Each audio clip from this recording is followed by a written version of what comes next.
السلام علیکم، آپ دیکھ رہے ہو وائس آف انفارمیشن اور میں ہوں نیم شاہ۔ زمین کی تخلیق کے 4 مرحلے۔ اللہ تعالیٰ نے زمین کو کیسے بنایا؟ اللہ تعالیٰ نے انسان کے لیے زمین کو کتنے سالوں میں بنا دیا اور انسان کے رہنے کے قابل بنا دیا؟ آج ہم زمین پر بات کریں گے کہ اللہ تعالیٰ نے وہ کون سے 4 مرحلے تھے جس میں زمین کو پورا کیا۔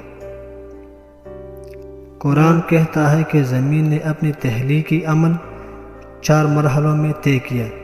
اس بارے میں اللہ تعالیٰ ارشاد فرماتا ہے، اور اس نے زمین میں اس کے اوپر پہاڑ بنا دیے اور اس زمین میں فائدے کی چیزیں رکھ دی، اور اس نے اس کے رہنے والوں کی اعضائی تجویز کر دی۔ 4 دن میں ہوا جو شمار میں پورے ہے۔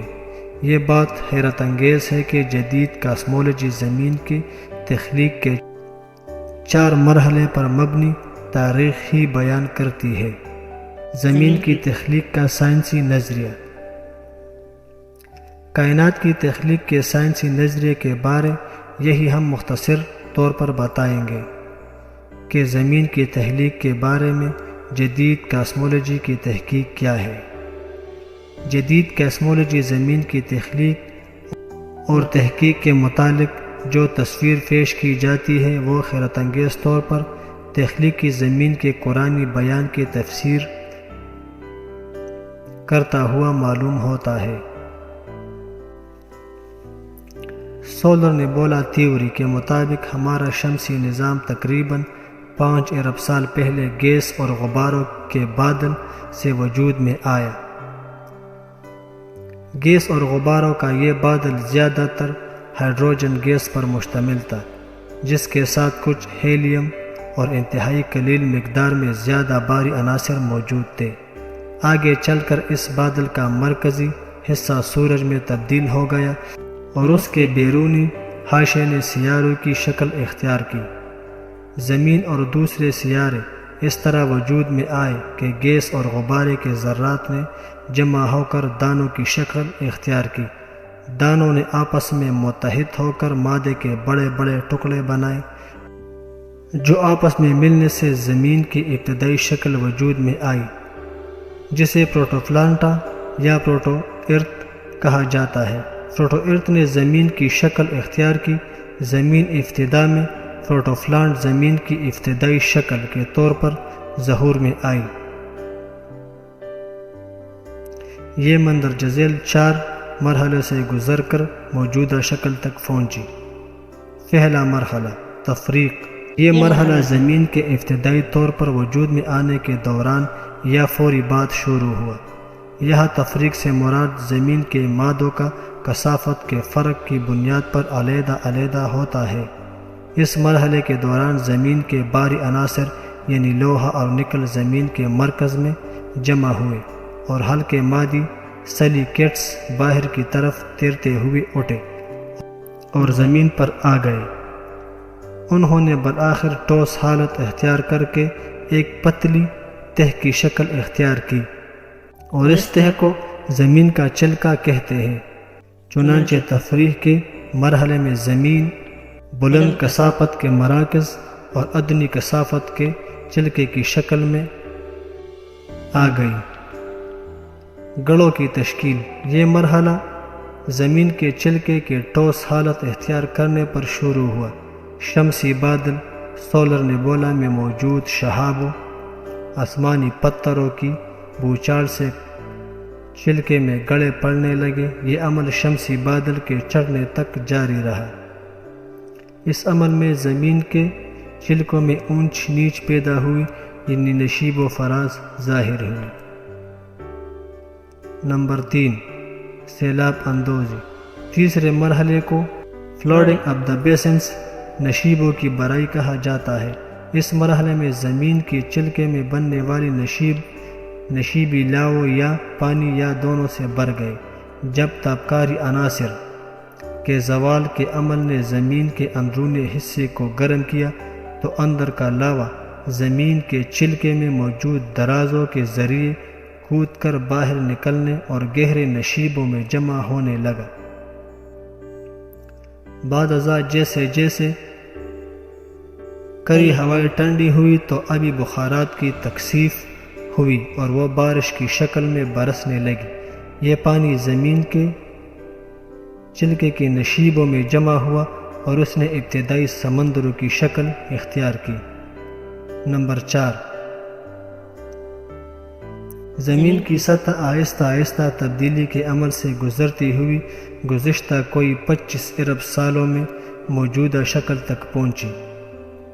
کئی چیزیں ہیں جنہوں نے زمین کی سطح کو موجودہ شکل تک لانے میں اپنا کردار ادا کیا۔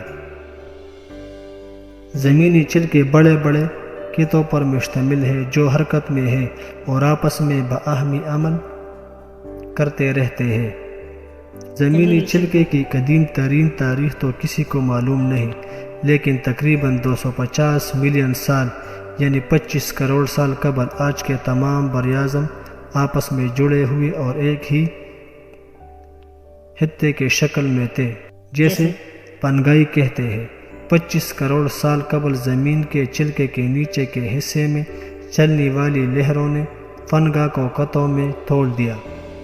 آگے چل کر ان خطوں میں مزید تقسیمی عمل ہوا اور نئے خطے وجود میں آئے اور سطح نے موجودہ شکل اختیار کی۔ پانی کے بہاؤ اور ہواؤں نے بھی زمین کے سطح کو تبدیل کرنے میں اہم کردار ادا کیا۔ زمینی چلکوں میں موجود خطوں کے باہمی عمل کو ٹیکٹونکس کہا جاتا ہے۔ اکثر پہاڑوں کی تشکیل اسی عمل سے ہوئی۔ شروع میں زمین کا کرہ ہوائیں زیادہ تر کاربن ڈائی آکسائڈ اور آبی بخارات پر مشتمل تھا۔ جیسے جیسے زمین کا درجہ حرارت گرتا گیا، کرہ ہوائی بخارات بارش بن کر برستی رہی اور سمندروں کی جسامت بڑھتی گئی۔